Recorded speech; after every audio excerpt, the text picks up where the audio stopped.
well.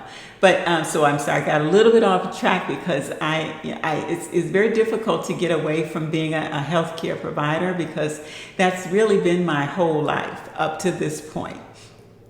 So the first thing you want to do is set a goal and write it down. And when you write it down, you write your weight, you write what you'd like to lose, and then you want to find a friend or someone who can hold you accountable, and you want to share that information with someone. That's very important that you share with someone, and that's going to help keep you accountable. But as important as it is that you share with someone, it's also important that you make sure you find the right person to share with.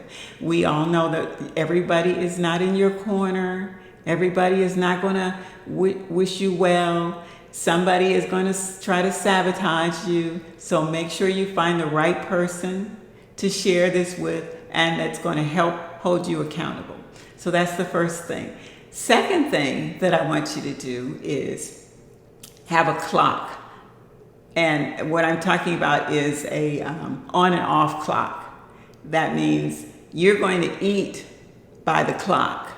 You're going to have 12 hours to eat every day and 12 hours where you're not eating. In every 24-hour day, there's a 24-hour window, 12 hours of that day where you eat and 12 hours of that day where you don't. Now remember that 8 hours of the 12 hours that you're not eating, you're sleeping, or you should be sleeping or resting. Or if it's 7 hours, you still have 4 or 5 hours that you tack on the front end or the back end, or split it where you're not eating. And the other important thing to remember to know about the 12-hour eating is that everything you put in your mouth counts. If it's calories, it counts. So if you say you only had a cup of coffee at 7, but you didn't have breakfast until 9, if that coffee had cream and or sugar, that counts. The only way that coffee would not count is if it were black.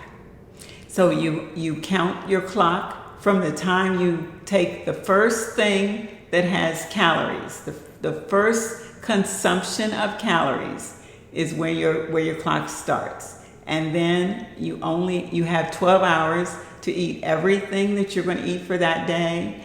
And if you started at 9 a.m., you stop before 9 p.m.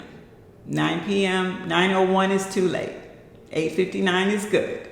So two things. Set a goal, a realistic goal, write it down, share it with someone who is going to help support you, and then set up a 12-hour clock, 12 on, 12 off, a clock where you're eating within a 12-hour window and you're not eating within the other 12-hour window. The last step of my 3 steps that I'm sharing with you today is when you're in the supermarket, how you shop. This one is really big because it's actually connected with your other two. It can totally derail your goal and your clock if you have the wrong foods in your refrigerator at home. So everybody knows what I'm referring to when I talk about what you buy in the supermarket versus what you have in your refrigerator, because people often put things in their refrigerator and then they say they're not going to eat that, that's for the kids or whatever. It's not, because if it's not good for you, it's not good for them either. And so what I suggest people do is, for example, ice cream, never buy a half a gallon of ice cream and keep it in the freezer.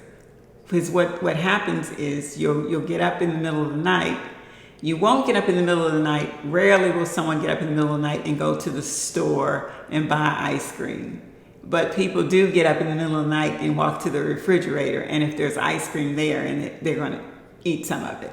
So that's what you don't want to do. But I'm not saying don't have your treat or whatever it is that you like occasionally. What I'm saying is don't keep it in the house. So the things that are not good for you, you should only eat when you're out. That's really big for me, because I know that everybody has what they like. If you like salty or sweet, whatever it is that you like, you can get it when you're out in a serving size. If you go to the restaurant, you don't order a whole cake. You get a slice of